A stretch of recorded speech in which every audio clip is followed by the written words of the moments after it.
Hello again, YouTube, and welcome back to the Tesla question. And today I'm setting myself a challenge. Just how efficient can I make this car if I drive it carefully?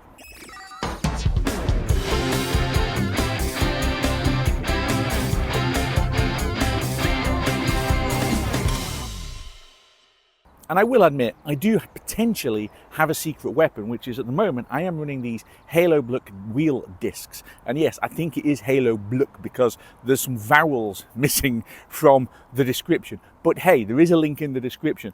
I really like the look of these, and then I don't. I've got quite mixed opinions about them, but they certainly attract attention. I've had quite a few people say, what on earth are those? And then I explain it and they go, So I've seen some frankly ridiculous efficiency figures with this car while I've been running these, and I thought I need to kind of summarize those together. So I am currently here in Stockton-on-Tees. I've been in Stockton-on-Tees quite often. I do a little bit of business here, and I've got to drive home to northern Aberdeenshire, and basically I'm going to waft it like wafting is going out of business.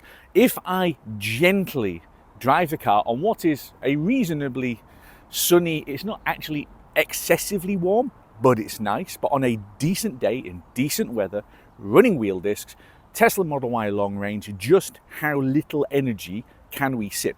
And we're starting off on 100%. I've charged the car up overnight here, 25p a kilowatt hour still for these chargers. 25p a kilowatt hour is good. So I've just driven up the road, and let's just put this into some context in terms of what I mean by super efficiency. So this is my 10-mile average, 180 watt hours per mile, which gives me a projected range. And this is based on real usage of 400 miles, which is preposterous. On the 100-mile chart, you can see there a projected range of 321 with an average of 225 watt hours per mile. That is 225 watt hours per mile over 100 miles. And by the way, those 100 miles were on the motorway. Even on the 200 miles, 258 watt hours per mile, a projected range of 281 miles. Now, based on my battery size, the official you should get is 302, and it's 281, even on the 200 miles. So usually I get nowhere near the official American mileage number. And yet here I am getting close to it, or more than it. It won't stay there, but it will be interesting to see how we can do. So I am on my way back from my big European trip. If you haven't seen that video, or either of those videos, go and watch them. But 283 for the entire trip, and 270 so far this morning. This is going to be interesting. Just for a laugh, I've actually asked it to navigate to home and removed all the charging stops. So home is, come on camera. Home is 330 miles. And it's saying minus 10%, but look, it's giving me an option. Stay below 51 miles an hour to reach destination above 18%. So there are superchargers in, I won't need Edinburgh, the superchargers in Dundee. I could even go into Aberdeen if I really wanted to. I have got charging options en route. So I think what we're going to do is see how far we can go. Before we start getting a bit squeaky bum on the power. So 302 official miles, 330 miles to home, and a 100-mile average of 321. So I don't think that I'm going to make it, but I think I could get most of the way there. This is going to be fascinating. In the queue for the Tyne Tunnel, I have no idea quite why we're queuing, but we are. But let's just have a quick talk about efficiency while we're at it. So in the 34 miles since I left Stockton, we have done 227.7 watt hours per mile. And the points that they've added, right, the decimal place that's been added, is not needed at all. But 227 is bonkers. But when you look at the energy use charts, right, on the last 10 miles, 163 watt hours per mile. On 100 miles now, 225. Yeah, this car is sipping electricity, and I've been wafting along basically doing 60, and I'm driving manually, so I'm not using autopilot. I'm letting my efficient right foot do its thing, so I'm not having the car surging backwards and forwards. But I don't know, it's just clicked into gear. It's 14 degrees, so it's not especially hot. It's not like it's a roasting hot day, which is helping the battery. I did precondition the battery before we set off. So I had the car, basically, you set a departure time in the app, and it will get the car ready and basically warms the battery, warms the cabining. Then when I unplugged the car, it's already ready to go with some heat into the battery. You want the batteries to be a little bit warm. When it's really cold, it's not particularly efficient. So that will have definitely helped. But yeah, 227 in 34 miles is bonkers. And look, this is the joy of EVs. I'm sat here in this awful stop-start traffic. I'm not having to keep balancing my clutch because I haven't got one, right? I'm not constantly having to do basically a pull-away launch and then going back on the brake. I'm literally just applying a slight bit of throttle. I mean, you can see hardly anything, and then letting the car trundle along a little bit, and then when we slow back down again, it's regenerating the power back in. It's that simple. And I think this is the point about why EVs are taking off. It's not because the government is saying that you have to have them. It's that there's normal drivers who buy an car to get them from place to place, right? Who aren't petrol heads, you're obsessed with ultimate driving machine dynamics or any of that kind of stuff. For people who want an car, an EV is generally the best choice just because they're so easy to drive. And I think that point gets missed by a lot of people. So that's why we're going so slowly, because the one of the tunnels is closed and we're down to a single lane. That would explain it.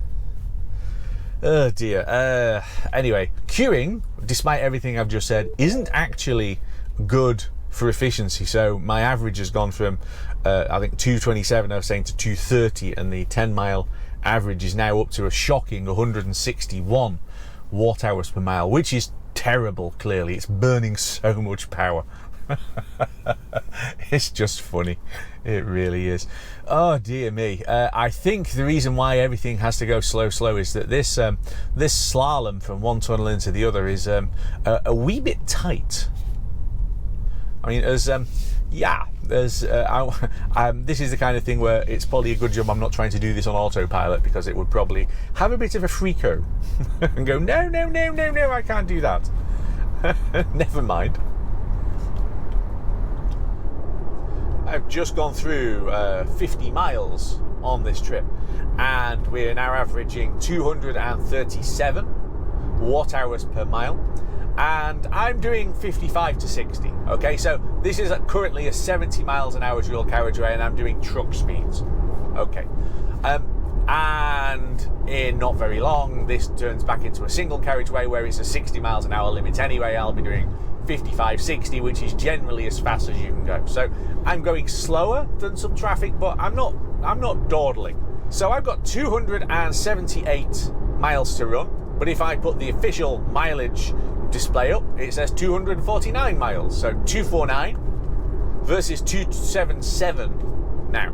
If I put the energy use chart up, on the 200 mile average, I've got 241 miles of range. And remember, it's 277 to home, so that's not enough. But that's doing 247 watt hours per mile. On the 100 miles, I'm doing 229, and I've got 260. Which is not enough.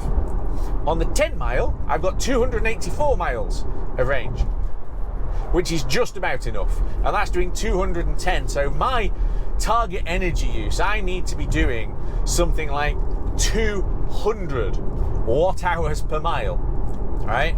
Which is 5 miles per kilowatt hour. That is kind of what I need to be doing if I'm going to make it all the way there. But the car keeps telling me that we can do it. The car thinks we can get there with energy above 10%. Now, I will be astonished if we can do that, but we're going to have a go. So, ordinarily, on a trip like this, even if I charged up at the hotel, I'd be looking at a stop, probably in Edinburgh just to top off, or maybe Perth or Dundee or somewhere like that. On this trip, no, we don't need to worry about supercharging yet. What I'm going to do is I'm going to stop at a supermarket, probably in Berwick, and pick up some lunch, because why not? So I will stop where I want to stop rather than where I need to charge, because at the moment I need to charge, but the car is taunting me and saying, go on Ian, you can do this, we can do this together. There's one way to find out whether we can, and that is to keep driving. So the bridge up ahead is the end of the dual carriageway. So it's about to drop to a 60 limit anyway, and this is where my wafting along speed is not really going to hold anybody up, because you get trucks on here and they're restricted to, well, 50 in reality. So this is going to be fine. It's going to be interesting to see just how fine this is, but we're going to give it a whirl. 275 versus 247. So this is interesting. I can now see how we can get home. So it's saying I'm going to arrive on -7% and stay below 55 miles an hour to arrive above 9%. So 253 miles to run. And on the 10-mile average, I've got 262 now miles of range. On the 100, it's 237. So basically, I need to drive slower to get there without needing to charge. But again, 268 versus 253. So suddenly, at the speeds we've been doing over the last 10 miles, it's saying I've got 15 miles of buffer, which actually feels like quite a lot. There is no way, honestly, we're going to make it back without charging. No way. 19 miles to the south of Berwick. We're going to stop at the northern end of Berwick, so about 22 miles or so before I have a stop. Let's see how this one looks. So -7%, but 252 miles to run. Oh, it's now saying 248 because we've gone above the of the line. This is going to be really, really close. Like really close. Yeah. Anyway, the car.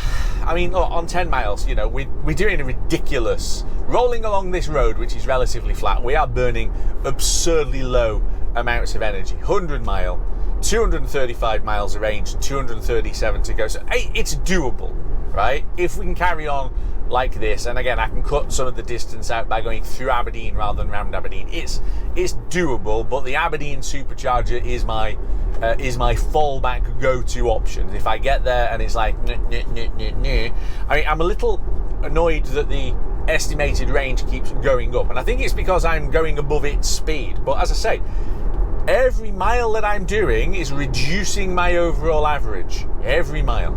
So I think it's fine.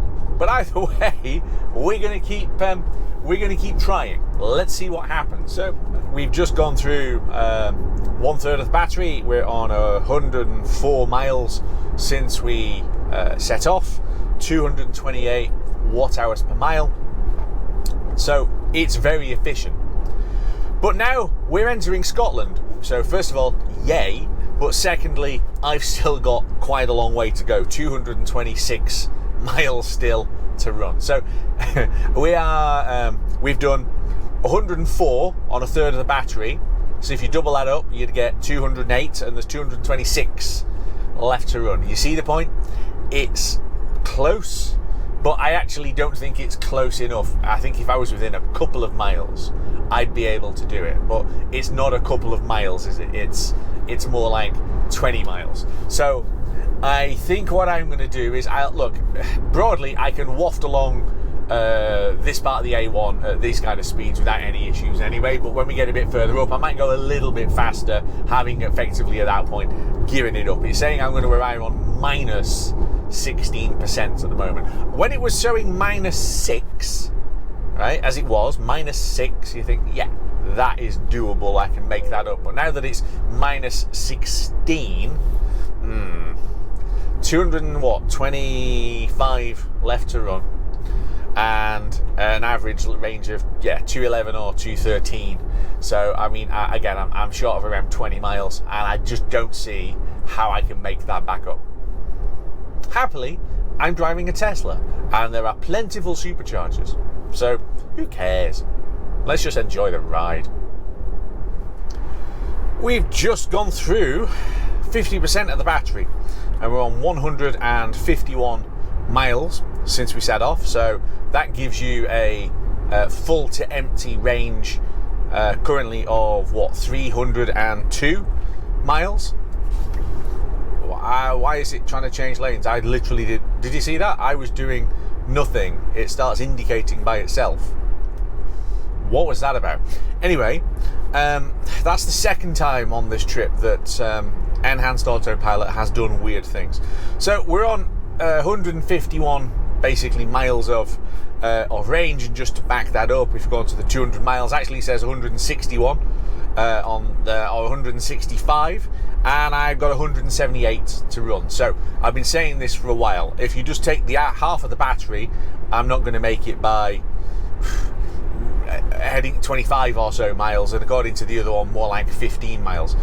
Either way, realistically, I'm not going to be able to make that up. I'd have to be doing probably 40 miles an hour to be able to burn enough to save enough energy to be able to make it. So we're definitely going to one stop, and I think I'm going to go to Perth, as I was saying when we were parked up in Berwick. So no shame in having tried, and I'm still getting fantastic economy, and 227 watt hours per mile on the trip is blooming good, right? It really is. And again, I've not been dawdling, but I've been doing, as I said, 55, 60, occasionally a little bit of 65 to get past somebody, but broadly I've just been driving. And a lot of the time the traffic hasn't been great anyway, so you couldn't really go much quicker. I was a long spell behind a van doing 50 miles an hour, no problem at all. So efficiency has been great. I mean, look, on the entirety of my trip to Belgium, and now most of the way back, 277 watt hours per mile, considering that the car has been, has had a decent amount of stuff in it for a while as well, and a lot of motorway and varied driving and whatever else. I think that's absolutely fine, but this on the way back, 226 is faintly ridiculous. It'd be interesting though, as we're now on 152 miles and 50% of the battery. I need to recheck what the official claimed range for this car was. Now, okay, so I've lost probably a couple of kilowatt hours of capacity in the battery, but either way, I don't think I'm getting that. And I think it was 320 or so miles of range. Look, in reality, I don't think it matters that much. So I've already stopped. I stopped in Berwick, but I went into the shop to buy a sandwich, right? So I already stopped, and yeah, I know some people say I never stop, or they would never stop at least, and you know what, fine, but I've already stopped once. I'll stop again at Perth, and if I stop at Perth, there's still 2 and a bit hours to go on that final leg, so having a stop then is probably quite sensible. And again, every time you stop, if there's a supercharger or something similar, you can plug it in and stick a bit of power in while you're doing whatever it is you're doing for 5 minutes. So whilst this has been an interesting experiment so far, the fact that I'm not going to make it without needing to plug in and charge is fine. Although I say that, I'm just looking here. It's now saying I'm going to arrive on -9%, and that had gone as high as -17% earlier. Okay, I'm not going to put a charging stop in yet. Let's carry on a bit further. Maybe we don't go to Perth. Maybe we still go past Dundee. Maybe we still head for the Aberdeen supercharger as the backup plan. Let's keep an eye on that number and see what happens. The M90 that we're coming up towards in a little bit as we cross the Forth. The M90 is not the flattest piece of road, and I know that the best conditions I get in terms of efficiency are when it's flat, so that's not going to help. But let's keep an eye on that, because that's the first time that's been into minus single digits in a little while, in fact for quite a while. So perhaps it could be doable. I don't know. Let's keep going and let's see. Well, now look what's just appeared on the screen. Stay below 52 miles per hour to reach destination above 6%. You know what? Let's actually try and do that. So what I'm going to do, I mean, it's basically 50 miles an hour all the way back, but it's still saying -9. So I am now going to trundle. 47% left in the battery with 170 miles to go. And remember, I did 152 miles on 50%. So I need to better the 229 watt hours per mile that I've had so far on this trip. I need to better it if I'm going to make it home without being left on electrons, right? So I don't know whether it's doable or not, but whatever, we're going to give it a go. Now that obviously is waving at me in terms of speed, but the other thing that I'm looking at is energy use, and at the moment I'm regenning slightly. So as long as I am sipping power, or preferably not burning any at all, or really what you ideally want to be doing is coasting, right? If you can keep your speed up and just use the momentum to roll the car along, that makes the difference. So suddenly we are back on for the Aberdeen route. So we keep going. We try and push on through Aberdeen. I'll go past the Tesla Centre in Aberdeen. It's more direct than the Western Peripheral route, and we'll see whether we need to top off or not. So it's back on. I was really considering wussing out, but we've decided not to do that. We're going to keep going. We're going to keep the experiment going. Let's see if we can do this. Now again, I'm above, it's saying 51 miles per hour now, but look, I'm going faster, yeah, and I'm regenning. So it's not that it's burning power, and this is the bit where sometimes it's not quite smart enough, I think, to get this, but I'm not going to keep going at this speed, but while I'm going downhill, I might as well take the additional momentum and regen additional power back into the battery. Surely that makes sense, rather than sticking to 52 or 51 miles an hour or whatever it is that it's saying, demanding that I do. We will see. But 50 on the motorway is a bit slow. It's slower than the trucks would be going. And that's my only concern here, is it's a bit slow. So we'll have to see. I mean, now it's dropping to a 50 limit anyway, which actually helps me, because that apparently is as fast as I'm supposed to be going. But I'm still showing as arriving on -9. It did drop briefly to -8, and then it went back again. So let's see how we get on. Anyway, we are coming off the Edinburgh City bypass to join the start of the motorway and heading for the Forth Road Bridge, which is well, it says Forth Road Bridge. I mean, we don't actually go over the Forth Road Bridge anymore. You go over the Queensferry Crossing, which is the replacement for the Forth Road Bridge. I know it's a road bridge over the Forth, but it's not the Forth Road Bridge, because that's the old bridge. Yeah, it's a stupid name. Okay, this is where you lose energy, because I've now got to basically do a full regen dump and shove as much power back in as we can. But -9%, 51 miles per hour. 51 miles per hour is problematic. I'm going to do 56. I'm going to do truck speed. I think 51 is ridiculous. 51 is, I'd say, dangerously slow. So I'll do 56, which is truck speed, and we'll see how that does it. That's what we're going to do. And again, I just kind of want to accelerate fairly gently. You want to not expend too much energy getting yourself up to speed, so I'm letting the car accelerate quite slowly, relatively speaking anyway. And we'll go past its marker there to 56, and we'll see what effect that actually has. 51, I'm sorry, is too slow for this kind of road. We are crossing the Tay, and we're on 34%, so just dropping down towards 1/3 of the battery left. Oh, by the way, this is one of my favourite views on the entire motorway network, right? It's just fabulous. Although obviously maybe on a better day than we've got at the moment, where it's a wee bit misty, but hey, never mind. So we are on 34%. We have still got 125 miles to run, and it's offering me 113 or 115, or well, that says 167, but I'm not going to do 149 watt-hours per mile all the way back. So we're coming down onto 2/3 on, and it's going to land on about 205, 206 miles, something like that. So call it 206. So it's 103 per third of a battery, and 103 is a bigger number than the 125 that I've got left.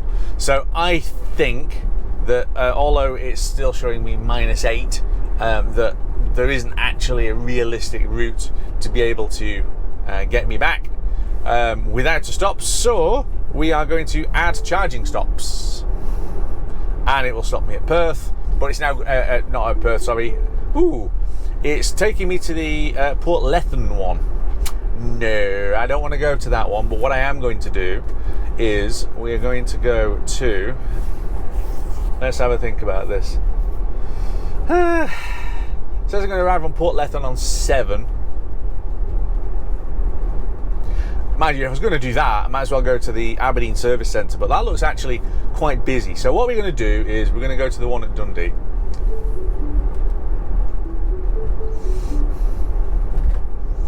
And basically I could do with grabbing a drink out of my fridge in the boot, and to be able to do that I need to be able to stop, so let's go and do that. Right, we are going to resume back up towards a slightly more normal line speed. That's saying 60, but it's actually a 70 limit, so we'll go back to my habitual 65, which I so often cruise at, and yeah, that's now disappeared off. We're not going to arrive on -7% or whatever. We're going to stop instead at Dundee, and we're going to arrive on about 26%. So this is basically just going to be a zap and dash. I mean, it's saying 15 minutes, but I'd be surprised if it's 15 minutes. But hey, whatever. This has been an interesting experiment though, right? Just how far can we go? And the 206 miles that I'm now on 1/3 of the battery left. I've had it in the winter where just over 200 miles was the realistic range, so that makes a very clear difference between the range that we were getting back then when it was colder and so on, and now. But it's only 13 degrees, and look at it, it's not exactly a beautiful sunny day. I've got to give some credit to the HaloBLK wheel discs that we're running. They do make a difference, and